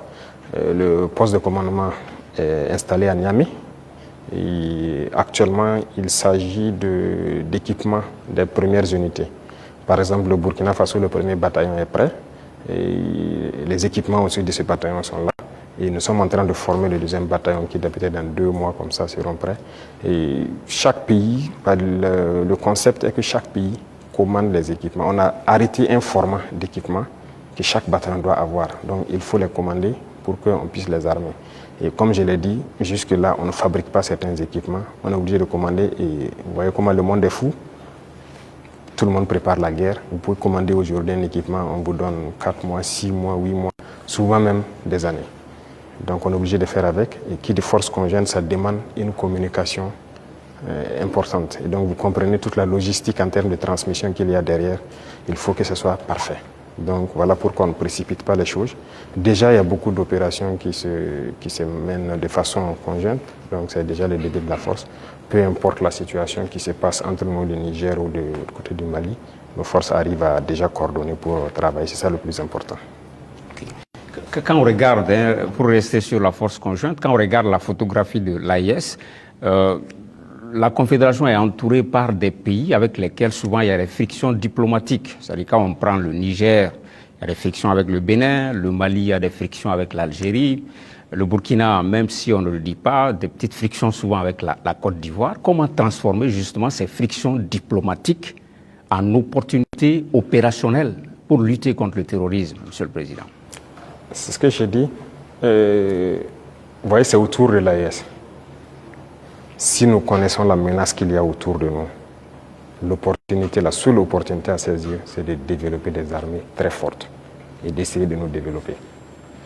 C'est la seule opportunité. Sinon, l'adversité, on va toujours l'avoir. Ce n'est pas comme ce que vous avez cité, c'est réel. C'est réel. Mais qu'est-ce qu'on peut bien faire? Le problème en Afrique, très souvent, ce sont les dirigeants. Ces frictions diplomatiques, c'est pas entre, moi je n'aime même pas dire les frictions entre les États. Il n'y a pas de friction entre les 2 pays ou quoi. Il y a friction entre les dirigeants des pays. Est-ce qu'entre armées de l'AES et ces pays-là, ça coopère, ça se renseigne, il y a la collaboration? Bon, pour certains cas, je ne sais pas, mais je prends par exemple le cas de... Même avec le Bénin, nous, on n'a pas les mêmes approches en termes de terrorisme. Je prends par exemple le cas du Bénin. Moi, avant d'aller à Moscou la dernière fois, en mai, un jour, j'étais là, il y avait une menace qui planait sur un détachement au Bénin. Mais les militaires n'attendent pas de monter au niveau politique ou quoi que ce soit pour certaines choses. Ils ont contacté nos forces à l'Est, qui ont confirmé en tout cas la menace. Ils ont demandé si on pouvait faire quelque chose. Moi, j'étais encore là, c'était un samedi, je me souviens. J'ai ordonné à nos appareils d'aller survoler et voir ce qui se passe parce qu'ils ont intercepté les communications de regroupement. Effectivement, les drones sont arrivés à la frontière, ils ont vu que les terroristes se regroupaient pas loin de leur base. On a frappé et on a avorté l'attaque. Ce n'est pas une fois, ce n'est pas 2 fois. Vous voyez, les forces coopèrent. C'est ça l'esprit militaire. Un bon militaire, la menace d'abord, il y a une menace commune. Mais maintenant, c'est souvent au niveau, comme je l'ai dit, au niveau des dirigeants, beaucoup n'ont pas compris. Ils sont là dans des guerres inutiles. Mais le plus important, la menace est commune. Si quelqu'un croit qu'il peut se soustraire de la menace, il se trompe. Donc on coopère. Les militaires coopèrent. Vous avez dû voir, par exemple, nous et les dirigeants ivoiriens, il ne faut pas se mentir, ça ne va pas. Mais vous avez dû voir nos militaires, très souvent même, qui se retrouvent, qui s'assoient ensemble à la frontière, qui causent. Voilà, ça fait partie. C'est l'occasion de parler des 6 éléments du DARA. Où est-ce qu'on en est? On a entendu les autorités lors d'une conférence de presse, ils en ont parlé. Au niveau du Burkina Faso, comment est-ce que ça se passe? Qu'est-ce qu'ils ont dit? Ils ont franchi la frontière, ils ont été interpellés. Ils sont là. D'accord. Chaque fois que quelqu'un franchit la frontière, il rentre, mène des actions. Que si ce sont des civils, généralement, c'est qui rentrent, qui posent des questions, qui font des enquêtes. Ça, c'est de l'espionnage, en fait. Donc, c'est logique qu'on les arrête et qu'on les entende. C'est comme avant ça, il y avait des gendarmes qui avaient franchi en armes. C'est arrivé 2 fois, il y avait 6 et 2 entre-temps. On les avait arrêtés, on les avait amenés jusqu'à Ouagadougou avec les armes, on les a auditionnés. Mais un jour, le ministre de la Défense m'a dit que son homologue l'a appelé et plaidé si on peut les libérer. J'ai vu les services de renseignement et j'ai dit, bon, écoutez, s'ils ne sont pas rentrés avec une mauvaise intention et tout, fraternité d'armes et tout ça, il faut les libérer. Le même jour, ils ont été libérés. Et nous aussi, nous espérions que les Ivoiriens, il y a des civils burkinabés en prison, qu'ils les libèrent. Malheureusement, c'est 2 ou 3 jours après, on apprend le décès de notre frère en prison. Et les autres qui sont en prison sont toujours en prison. Et même ce sont des civils, des commerçants. Écoutez, ça, c'est pas de la bonne collaboration. Donc, pour les 6 éléments, on attend. On n'a rien reçu d'abord comme approche ou quoi que ce soit. Pourtant, le porte-parole du gouvernement ivoirien a indiqué qu'ils espèrent, qu'ils privilégiaient la voie du dialogue avec le Burkina Faso. Il a dit en conférence de presse le mercredi passé. On les attend. Nous aussi, on avait privilégié la voie du dialogue. On espérait aussi qu'ils libèrent nos civils innocents et qu'ils viennent. Mais un est mort dans leur prison qui n'est même pas une prison conventionnelle. Donc, écoutez, chacun assume ses actes. Et nous, on n'a pas l'art de mentir. Ce qui est réel, on le dit. On n'a pas de personne à nous approcher d'abord. Donc la situation est telle qu'elle. Ouais, voilà. Les relations entre l'AES et la CEDEAO sont claires, elles sont limpides, c'est la rupture. On se pose des questions par rapport à l'UEMOA. Récemment, lors de la conférence des ministres des Finances de l'UEMOA, il était question que ce soit le Burkina Faso qui préside la conférence des ministres. Ça n'a pas été le cas. Comment est-ce que cette question a été abordée au niveau du collège des chefs de l'État de l'AES? Quelle lecture vous en faites? Non, ce n'est pas surprenant. Nous, on était préparés à ça, ce n'est pas surprenant. Vous voyez, il y a des gens qui se prévalent de gouverner toute l'Afrique de l'Ouest et qui sont les... Ça ne marche pas avec nous. Ça ne marche pas, on les a dit clairement. Moi, j'ai des échanges avec certains chefs d'État, j'ai dit ça ne marche pas. Y a-t-il de quoi quitter l'UEMOA, Monsieur le Président? Mais s'il y a nécessité. Et peut-être on tend vers ça. Si on ne peut pas gouverner, qu'est-ce que vous voulez? On nous cherche. Ça a été le même cas que la CEDEAO. On nous pousse vers la porte, ben on va partir. Donc on les regarde. La balle est dans leur camp. En préparant l'émission, Monsieur le Président, on a appris que vous aimez cette formule « tout est urgent ». Au sein de l'AES, est-ce qu'il y a plus urgent, même dans la hiérarchisation des urgences, qu'est-ce qu'on peut privilégier aujourd'hui? Les urgences au niveau de l'AES? Oui. C'est la question sécuritaire. C'est le plus urgent. Et vient maintenant la question du développement qui est liée à la question sécuritaire. Il faut qu'on libère nos terres et qu'on sécurise nos populations. Ça, c'est l'urgence absolue. Donc, tout l'effort, toute la concentration, même nos tâches quotidiennes doivent être orientées vers ça.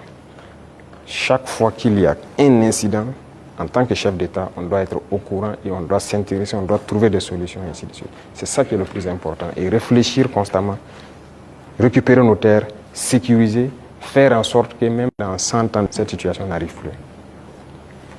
Monsieur le Président, l'AES, c'est un même peuple, c'est un même destin. On est curieux de savoir comment les autres pays de l'AES perçoivent la révolution burkinabé. Peut-être qu'ils viendront à la révolution. C'est une étape. Mais il faut savoir que le Burkinabé est intrinsèquement révolutionnaire.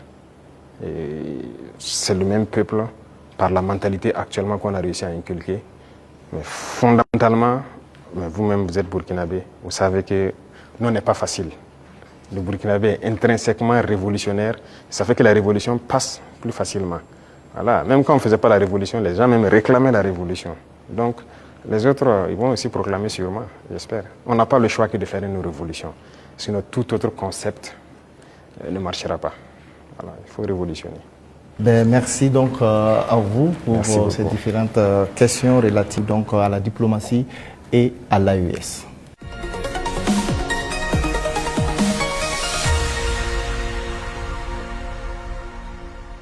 Monsieur le Président, nous nous acheminons vers la fin donc, de cet entretien.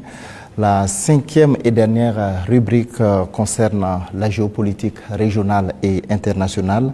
Les questions irrélatives donc, sont portées par Dieudonné Zoungrana de Aujourd'hui au Faso et Jules Domsé donc, de Vox Africa. Vous avez pour cette rubrique 15 minutes également. Alors, Excellence, si vous permettez, on va rester toujours en Côte d'Ivoire. Les relations avec ce pays sont exécrables et avec le langage direct et franc du soldat et du révolutionnaire que vous êtes, vous avez eu à dire que les raisons de cette colère, vous n'êtes pas contre le peuple ivoirien, mais contre les dirigeants qui donnent le gîte et le couvert aux déstabilisateurs du Burkina Faso. Alors, à quand et dans quelles conditions peut-on avoir un dégel et un échange d'ambassadeurs entre les deux pays? Ça dépend d'eux. De toute façon, ce n'est pas nous qui avons commencé cette situation. Moi, je me souviens au tout début, même le jour du 30 septembre, est-ce que l'une des premières personnes qui m'a appelé, ce n'était pas le président Alassane Ouattara? Et après, son petit frère est venu par 2 fois nous voir et tout ça. C'est vrai, on peut dire que les relations étaient bonnes, mais il a voulu qu'on suive une certaine direction. Mais comme vous avez dit, en tant que révolutionnaire, nous savons que nous ne sommes pas là pour ça. Nous étions là pour la révolution. Et la révolution, c'est une rupture. On ne peut pas suivre une certaine politique. Et donc, petit à petit, les relations ont commencé à ne pas aller. Et comme vous l'avez constaté, tous ceux qui ont voulu peut-être certains privilèges, quoi que ce soit, n'ont pas eu, se sont mis à se mettre contre nous, se sont déployés là-bas, sont entretenus, sécurisés et tout. On sait de quoi on parle, parce qu'ils savent aussi de quoi on parle, pour agir contre nous. Il n'y a pas quelqu'un qui a quitté la Côte d'Ivoire et qui était venu ici en son temps. Nous avons observé ça pendant près de 2 ans. On les a parlé plusieurs fois. Ils nous ont dit non, il faut qu'on passe par les règles de l'art, il faut que la justice émette des mandats et tout ça. On a fait tout. Ils ne répondent pas. Monsieur le Président, ça ne marche pas. J'embraye avec la question de mon confrère pour rester sur la Côte d'Ivoire. Comme vous le savez très bien, la Côte d'Ivoire a une élection présidentielle cette année, dans quelques mois. Est-ce que c'est quelque chose qui vous intéresse? Ça nous intéresse d'autant plus qu'on a beaucoup de compatriotes en Côte d'Ivoire quand même. Et on craint qu'il y ait des violences. Et ça, ce n'est pas forcément la bienvenue. Parce que nous avons vécu malheureusement les années passées aux violences en Côte d'Ivoire avec les opérations Bahiri. Tout le monde a subi ça au Burkina. Aujourd'hui, vraiment, nous ne souhaitons pas qu'il y ait des violences. Tout à l'heure, vous avez semblé dire quelque chose. Je voudrais que vous précisiez, parce que c'est un peu très sensible selon moi. Est-ce que vous semblez nous dire qu'aujourd'hui, la Côte d'Ivoire servirait de base arrière à une organisation visant à déstabiliser le Burkina Faso?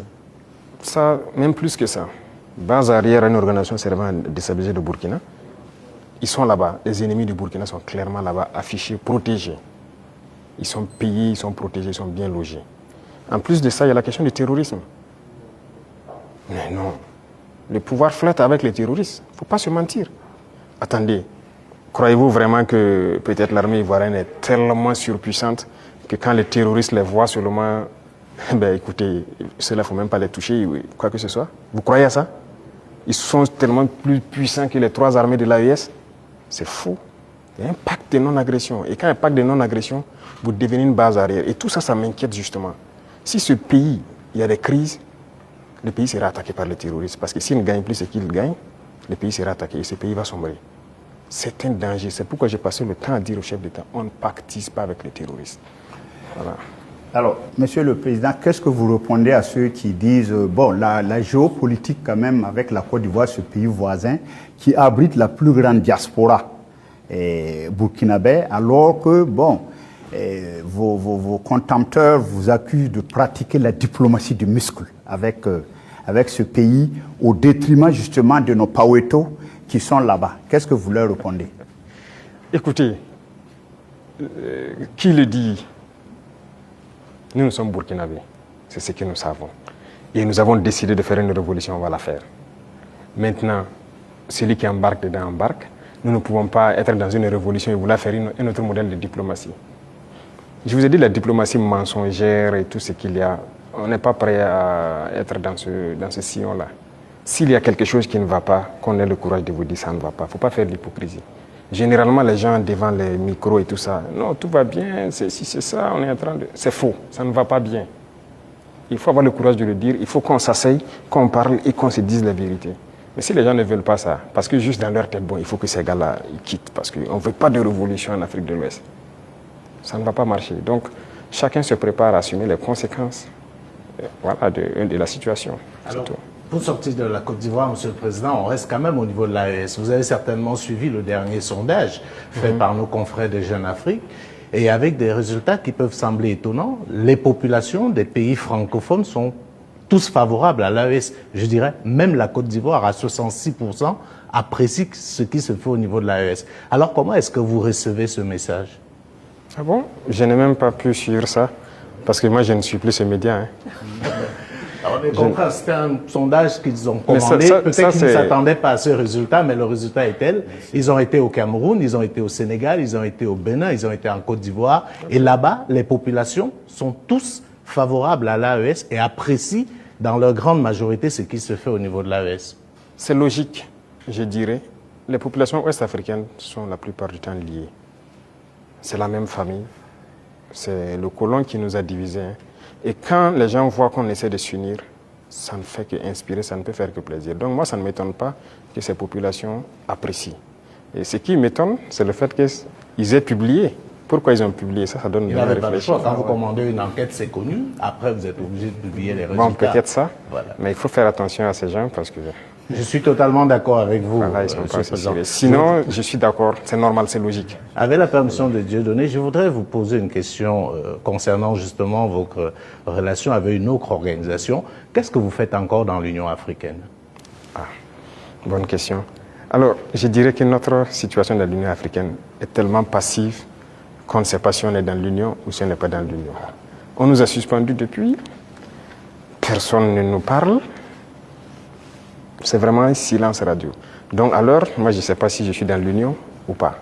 Mais il ne faudrait pas marquer le coup en posant aussi un acte historique, comme cela a été le cas avec la CEDEAO, en claquant la porte à une institution qui visiblement ne sert pas à grand-chose. J'ai eu à discuter avec un diplomate de cette organisation. Et après, nous avons vu qu'ils ont nommé un médiateur, le président burundais, qui devrait même venir ici la semaine passée, je pense, mais après, il y a eu question d'agenda avec nous. Et on l'attend, on veut l'écouter d'abord, parce que nous-mêmes, nous voulons savoir pourquoi ils se comportent comme ça. Parce qu'on ne peut pas prendre une décision sans savoir leur motivation. Pourquoi ils ont décidé de nous exclure? Pourquoi ils se comportent comme ça avec nous? Si on a leur motivation, là, si on quitte, on pourra expliquer à nos peuples, voilà ce qu'ils ont dit, voilà les raisons. Et donc, nous, on décide de quitter. C'est la même chose que la CEDEAO. On a quitté, mais si on nous demande pourquoi on a quitté, on peut vous expliquer. Mais aujourd'hui, si on quitte l'Union et qu'on nous demande, nous-mêmes, nous ne savons pas pourquoi ils nous ont suspendus. Pourquoi ils se comportent comme ça. Certes, ils ont dit qu'on est anticonstitutionnel, mais au jour d'aujourd'hui, je pense que... Monsieur le Président, vous pouvez aussi quitter parce que vous estimez que c'est une organisation qui travaille contre les intérêts de l'Afrique. Je ne pense pas que l'Union africaine peut être dans une posture révolutionnaire comme celle que vous menez. Non. Par respect pour certaines personnes, voilà pourquoi j'ai dit j'attends que le médiateur qui a été nommé, qui a déjà envoyé son émissaire, prenne contact avec nous. Nous l'attendons. C'est par respect vraiment pour ce président. Nous l'attendons qu'il vienne, qu'on discute, qu'il nous dise ce qu'il y a et nous lui dirons les conclusions de nos débats. Monsieur le Président, on va aller au bord de la mer Noire, en Russie. Alors, la science a l'art de ces instruments. Vous avez fait des études scientifiques. Alors, lors d'un séjour à Moscou, vous avez demandé au patron du Kremlin de nous apprendre à pêcher le poisson au lieu de nous donner le poisson, le transfert des technologies. Alors ça, je pense qu'aujourd'hui, c'est vrai, tout le monde est d'accord que le biberonnage là, extérieur ne peut plus continuer. Alors où en est-on aujourd'hui avec justement ce transfert de technologie? Parce que vous avez parlé tout de suite avec des confrères qu'on va un jour fabriquer même nos armes ici. Alors où en est-on actuellement avec ce transfert de technologie? Alors, je pense qu'ils ont bien entendu le message. Je l'ai clamé en 2023. pendant le sommet de Saint-Pétersbourg.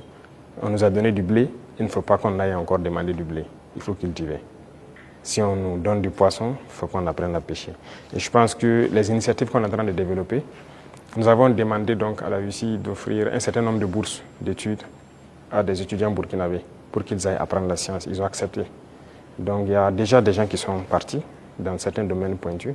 Si vous regardez la création de l'agence atomique, on a déjà des étudiants qu'on a envoyés depuis l'année dernière qui sont en formation sur le domaine atomique, qui est une technologie poussée. Et on va continuer d'en envoyer chaque année. Donc il y a plusieurs autres domaines où nous avons demandé des formations. Ce n'est pas la Russie seulement. Même à la Chine, on a demandé des formations particulières et envoyé des étudiants. En Iran aussi, pareil, on est en train de taper en tout cas tous ceux qui ont pu développer des technologies pour envoyer des étudiants formés.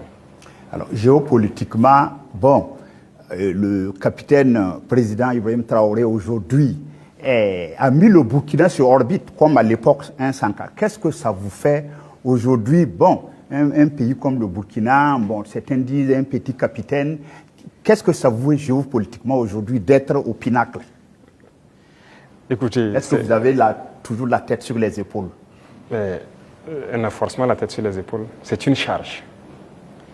De voir, c'est une mission globale qui nous a été confiée. De voir que tout le monde entier s'intéresse au Burkina, je ne dirais pas une pression, mais c'est une charge. Et c'est une responsabilité.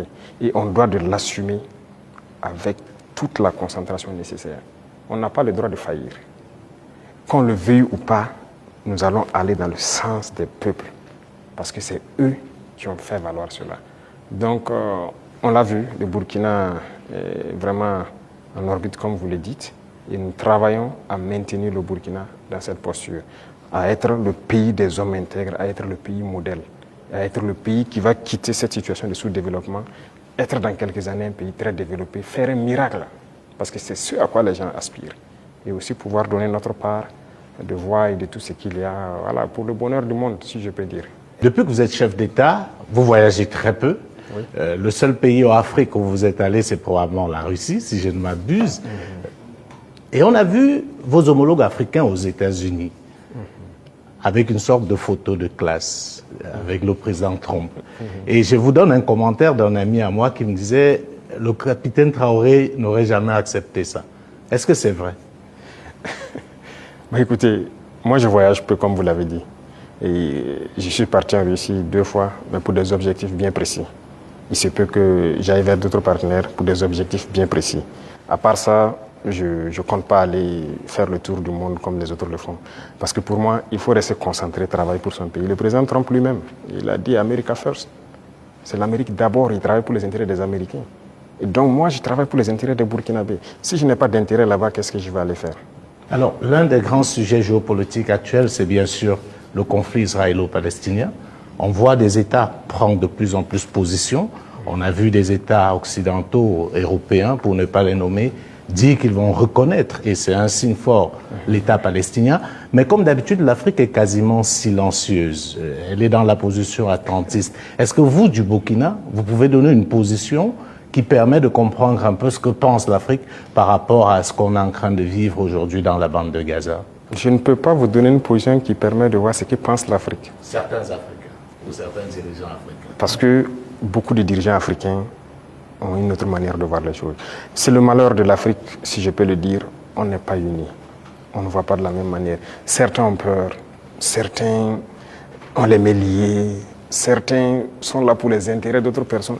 Écoutez, l'Occident a amené des gens qui ont grandi chez eux, tout faire chez eux, venir les mettre chefs d'État en Afrique. Donc c'est eux qui contrôlent tout ça. Et donc l'Afrique ne peut pas avoir une opinion. Mais je sais qu'au fond de tout un chacun, personne n'aimerait voir ce qui se passe là-bas, se passer chez lui.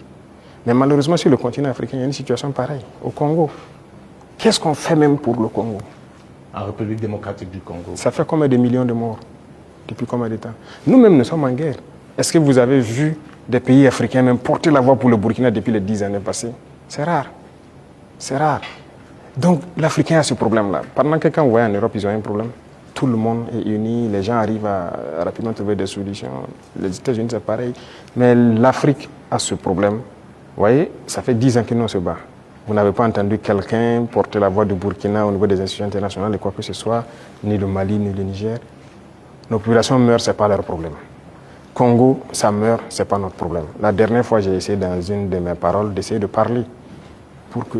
Ça fait combien de millions de morts? Le Soudan, regardez comment il se déchire. Il y a beaucoup de conflits sur notre sol déjà et on n'arrive même pas à porter la voix. Donc, comment on va aller porter la voix des autres? Donc, il faut que nous, Africains, on se réveille. Est-ce que le Burkina peut reconnaître un État palestinien? Est-ce que le Burkina est prêt à reconnaître l'État palestinien? Pourquoi pas? C'est un État. C'est un État. Pourquoi on ne va pas reconnaître un État palestinien? Non, ce qui se passe, c'est très grave. Et je pense que l'État palestinien existe et doit exister. Sinon, cette guerre ne finira jamais. Là où nous partons, ça ne finira jamais. Pendant que vous croyez que ça va finir, ça reprend de plus belle. Et on va continuer comme ça. Mais je pense aussi qu'il y a beaucoup de parts de responsabilité des pays autour là-bas. Parce que c'est leur région et les gens doivent pouvoir donner la voix pour trouver une solution à ce conflit. Voilà. Et quant à nous, on continue de se battre ici. L'État burkinabé qui doit demeurer, c'est ça qui est le plus important. Et on se bat pour notre État burkinabé. Voilà, Monsieur le Président, nous sommes donc au terme de ces 90 minutes face à la presse. Merci pour votre disponibilité et merci pour cette belle opportunité offerte à la presse nationale et internationale. Mais avant de nous séparer, Monsieur le Président, est-ce que vous avez un message particulier à l'endroit du peuple burkinabé à l'orée du 3e anniversaire de votre accession à la magistrature suprême? Pour le peuple burkinabé, ça fait 3 ans que nous sommes là et qu'on chemine. Et j'ai d'abord des mots de remerciement. Des remerciements du fond du cœur. Parce que le peuple est resté concentré. Concentré pour écouter le message qu'on a véhiculé. Parce que l'une des armes importantes que nous avons utilisées, c'est aussi la communication. Et parce que nous avons compris que les impérialistes ont toujours utilisé de la communication pour détruire l'Afrique. Parce que tout ce qui se passe comme conflit, ce sont des manipulations. Ce sont des manipulations.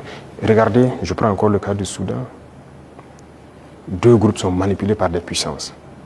Faudrait-il pas à un moment donné qu'on se parle, on s'assoit, on exploite nos ressources ensemble, on fait vivre nos populations, on va continuer à se déchirer? Tout ce qui s'est passé comme assassinat de leaders politiques en Afrique, les guerres et tout, c'est à travers la communication qu'on a manipulé. Et la communication est très importante. Et ça, le peuple burkinabé a été concentré pour percevoir le message.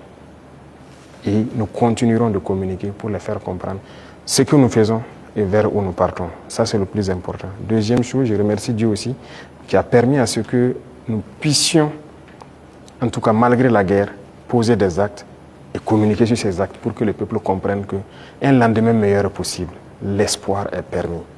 Et tant que les gens garderont cet espoir, on va y arriver au point où nous souhaitons. Et la dernière chose, c'est cette situation sécuritaire qui est là, de rassurer que la guerre va finir au Burkina Faso. Nous vivrons en paix, nous ferons ce que nous avons à faire de nos richesses et nous allons nous développer. Ça, c'est une certitude. Le rêve que nous avons pour le Burkina Faso, nous allons l'accomplir. Nous continuerons les derniers bastions importants du terrorisme, nous allons continuer à les conquérir, comme ce qu'on a pu faire en 2025 avec cette grande vallée qui était un gros réservoir économique pour les terroristes que nous avons récupéré. Il y a plusieurs autres endroits où l'orpaillage terroriste continue et tout, pour les ravitailler. Nous allons récupérer toutes ces zones et l'espoir est permis. Donc, bon courage à tout le monde, restez concentrés, résilients et on continuera à se parler. C'est ça le plus important. Une fois qu'on se parle, on se comprend et on avance. Merci. Merci, Monsieur le Président. Ça sera donc le mot de fin. Merci, chers confrères, pour vos différentes questions donc adressées au Président du Faso, le capitaine Ibrahim Traoré. Merci à vous, chers téléspectateurs, d'avoir suivi cet entretien avec grand intérêt. Restez donc en compagnie de nos programmes. Merci.